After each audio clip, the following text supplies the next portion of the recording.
नमस्कार, आप देख रहे हैं डीडी न्यूज़। मैं हूं आपके साथ भावना नैयर। देश और दुनिया की बड़ी और अहम खबरों को लेकर हम हाजिर हैं। मेरे साथ हैं मेरे सहयोगी शरद मुदगल, जो आप तक सांकेतिक भाषा में खबरें प्रस्तुत करेंगे। शुरुआत करते हैं सुबह की सुर्खियों के साथ। संसद में बजट सत्र के दूसरे चरण का 7वां दिन। लोकसभा में आज जल शक्ति मंत्रालय की अनुदान मांगों पर चर्चा के बाद मतदान, तो वहीं राज्यसभा में वित्त मंत्री पेश करेंगी बैंकिंग कानून संशोधन विधेयक। पंजाब हरियाणा खनौरी बॉर्डर से हटाए गए प्रदर्शनकारी किसान, टेंट पर चले बुलडोजर, हिरासत में कई किसान नेता। बॉर्डर के आसपास इंटरनेट सेवा बंद। बीजेपी का आरोप, केजरीवाल के इशारे पर काम कर रही है पंजाब सरकार।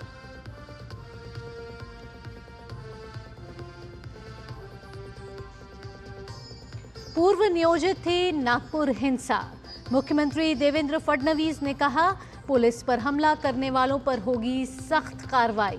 सोशल मीडिया पर भड़काऊ पोस्ट करने वालों पर भी साइबर सेल का शिकंजा।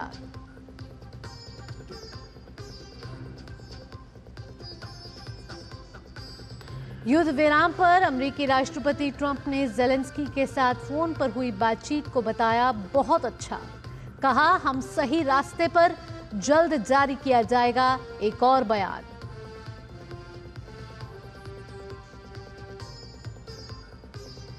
और दिल्ली में आज से शुरू होगा खेलो इंडिया पैरा गेम्स का दूसरा संस्करण।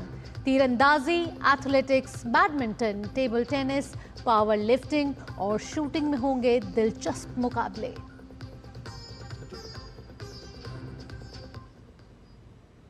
अब खबरें विस्तार से। संसद के बजट सत्र के दूसरे चरण का आज 7वां दिन है। लोकसभा में आज जल शक्ति मंत्रालय की अनुदान मांगों पर चर्चा होगी। चर्चा के बाद मंत्रालय के अनुदान मांगों पर भी मतदान होगा। लोकसभा में कृषि मंत्रालय की अनुदान मांगों पर भी चर्चा होगी। चर्चा के बाद अनुदान मांगों पर भी मतदान होगा।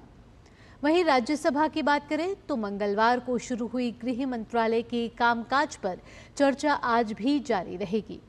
वित्त मंत्री निर्मला सीतारमण सदन में बैंकिंग कानून संशोधन विधेयक 2024 पेश करेंगे। इसके साथ ही दोनों ही सदनों में अन्य विधायी कामकाज के साथ साथ प्रश्नकाल के दौरान विभिन्न मंत्रालयों से जुड़े अहम प्रश्न भी पूछे जाएंगे। दोनों सदनों में विभिन्न मंत्रालयों के आवंटित बजट पर चर्चा होनी सूचीबद्ध है। लोकसभा और राज्यसभा में विभिन्न मंत्रालयों के कामकाज और उनकी मांगों पर भी चर्चा की जाएगी। पंजाब पुलिस ने 1 साल से अधिक समय से डेरा डाले किसानों को शंभू और खनौरी सीमा पर स्थित धरना स्थलों से हटा दिया है।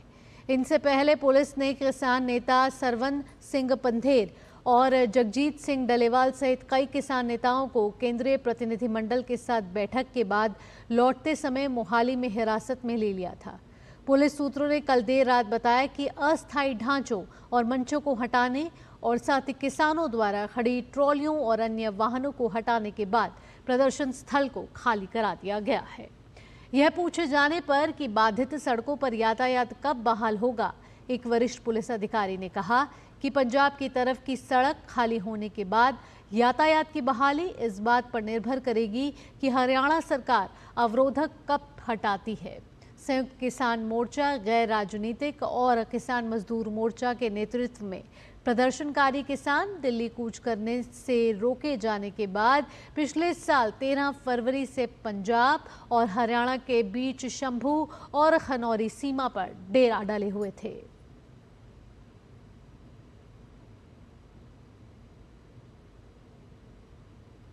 नागपुर शहर में हिंसा के बाद सरकार और पुलिस पूरी तरह से एक्शन में है। एहतियात के तौर पर शहर के संवेदनशील इलाकों में कर्फ्यू जारी है। नागपुर हिंसा पर महाराष्ट्र साइबर सेल ने सोशल मीडिया पर भड़काऊ पोस्ट करने वाले कुछ लोगों की पहचान की है और उन्हें नोटिस भी भेजा जा रहा है। वहीं महाराष्ट्र के मुख्यमंत्री देवेंद्र फडणवीस ने कह दिया है कि ये हिंसा पूर्व नियोजित थी। उन्होंने ये भी साफ किया कि अफवाहों से उलट नागपुर शहर में विरोध प्रदर्शन के दौरान कुरान की आयत वाली कोई चादर या कपड़ा नहीं जलाया गया। फडणवीस ने यह भी कहा कि नागपुर हिंसा के दौरान पुलिस पर हमला करने वालों को कब्र से भी खोदकर निकाला जाएगा और कानून के सामने पेश किया जाएगा। दरअसल हिंसा के दौरान दंगाइयों ने एक महिला कांस्टेबल से अभद्र व्यवहार किया। हिमाचल प्रदेश की सरकार ने राज्य विद्युत निगम के मृतक इंजीनियर विमल नेगी के परिजनों के आरोप के बाद एचपीपीसीएल के निदेशक को निलंबित कर दिया है। साथ ही नेगी की रहस्यमयी मौत की उच्च स्तरीय जांच के आदेश भी दे दिए गए हैं। अतिरिक्त मुख्य सचिव एसीएस रैंक के अधिकारी की अगुवाई में ये जांच शुरू हुई है।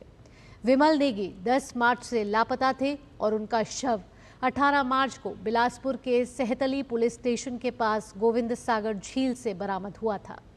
इस मामले में एक एफआईआर भी दर्ज की गई है। एफआईआर में आईएएस अधिकारी हरिकेश मीना को भी आरोपी बनाया गया है, जिन्हें पद से हटाया जा चुका है। वहीं पूर्व मुख्यमंत्री और नेता प्रतिपक्ष जयराम ठाकुर ने कहा है कि यह मामला बेहद संदिग्ध है। अगर परिवार सीबीआई जांच की मांग करता है तो सरकार को उसके अनुसार काम करना चाहिए। ठाकुर ने यह भी कहा कि हिमाचल प्रदेश में बिगड़ती कानून व्यवस्था बेहद चिंताजनक है। अंतर्राष्ट्रीय खबरों में अमेरिका के राष्ट्रपति डोनाल्ड ट्रंप ने यूक्रेन के अपने समकक्ष वोलोडिमिर ज़ेलेंस्की को सुझाव दिया है कि अमेरिका को यूक्रेन के अहम ऊर्जा संयंत्रों की सुरक्षा सुनिश्चित करने के लिए उनका स्वामित्व अपने हाथ में ले लेना चाहिए। रूस यूक्रेन में युद्ध विरामों के प्रयासों के बीच कल ज़ेलेंस्की से करीब 1 घंटा वार्ता हुई। इसमें एक दिन पहले ही ट्रंप ने रूस के राष्ट्रपति व्लादिमीर पुतिन से चर्चा की थी। सोशल मीडिया पर एक पोस्ट में ट्रंप ने कहा कि उन्होंने रूस और यूक्रेन के अनुरोधों और आवश्यकताओं के अनुसार बातचीत की।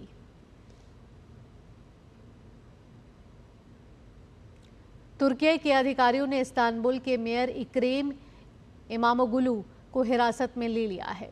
ये कार्रवाई इमामोगुलू के राष्ट्रपति पद के उम्मीदवार के तौर पर चुने जाने से कुछ ही दिन पहले की गई है।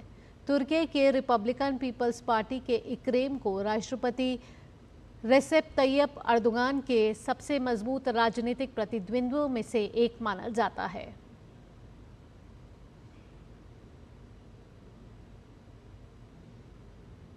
खेल की खबरों में खेलो इंडिया पैरा गेम्स 2025 की राजधानी नई दिल्ली में आज से शुरुआत होगी, जो कि 27 मार्च तक जारी रहेंगे। इससे पहले कल खेल मंत्री ने लोगो, गीत और शुभंकर का दिल्ली में जवाहरलाल नेहरू स्टेडियम में लॉन्च किया। शुभंकर का नाम उज्ज्वला रखा गया है। खेल मंत्री ने कहा कि आज देश के पैरा एथलीट विश्व भर की प्रतियोगिताओं में शानदार प्रदर्शन कर रहे हैं। ऐसे में इस बार भी खेलो इंडिया पैरा गेम्स में शानदार मुकाबला देखने को मिलेगा और कई नए सितारे सामने आएंगे। ये मल्टी स्पोर्ट इवेंट का दूसरा संस्करण होगा, जो खेलो इंडिया पहल का एक हिस्सा है और इसका मकसद देश भर में जमीनी स्तर पर खेलों को बढ़ावा देना है। प्रसार भारती के सीईओ गौरव द्विवेदी की मौजूदगी में भारत के लोक सेवा प्रसारक यानी कि प्रसार भारती और जर्मनी की फुटबॉल लीग डीएफबी पोकाल के बीच करारनामा हुआ है। इसके तहत फुटबॉल लीग डीएफबी पोकाल के पुराने मैचों को दिखाने के साथ ही इस लीग के होने वाले 2 सेमीफाइनल और फाइनल मैच का डीडी स्पोर्ट्स पर सीधा प्रसारण किया जाएगा। फुटबॉल लीग डीएफबी पोकाल के साथ में आज प्रसार भारती का एक करारनामा हुआ और इसके तहत जो उनके पुराने सीजन्स के जो कार्यक्रम हुए हैं, जो मैचेस हुए हैं, उनकी हाइलाइट्स हम दिखाएंगे अपने दर्शकों को। और साथ ही साथ जो इस सीज़न के जो कार्यक्रम हैं, जिसमें कि उनके लीग मैचेस के बाद जो 2 सेमीफाइनल्स होने वाले हैं और जो फाइनल मैच होगा, उसका हम सीधा प्रसारण डीडी स्पोर्ट्स पर करेंगे और हमारी जो ओटीटी की ऐप है वेव्स, उस पर भी इसका प्रसारण सजीव किया जाएगा। साथ ही साथ आने वाले महीनों में डीएफबी द्वारा विभिन्न राज्य सरकारों के साथ में मिलकर के कुछ नए खिलाड़ियों को चिन्हित करने का एक कार्यक्रम किया जा रहा है और ऐसे करीब 20 खिलाड़ियों को फिर वो अपने खर्चे पर लेकर के जर्मनी जाएंगे, जहां उन बच्चों को ट्रेनिंग होगी, जहां उन बच्चों को वहां के मैचेस में खेलने का अवसर मिलेगा। तो मुझे विश्वास है कि दोनों दृष्टियों से ये हमारे लिए बहुत एक अच्छी बात रहेगी। एक तो हमारे जो दर्शक हैं भारत भर में जो फुटबॉल में रुचि रखते हैं, उनको अच्छी क्वालिटी के मैचेस देखने को मिलेंगे और साथ ही साथ जो हमारे बच्चे हैं जिनका कि फ़ुटबॉल में रुचि है, उनको ट्रेनिंग के लिए और आगे बढ़ने के लिए और फुटबॉल को एज अ करियर चाहे कहें या एक पैशन के तौर पर लेने के लिए उनको उसमें प्रोत्साहन भी मिलेगा। इसके साथ ही इस विशेष बुलेटिन में इतना ही। मुझे और मेरे सहयोगी शरद मुदगल को दीजिए अनुमति। नमस्कार।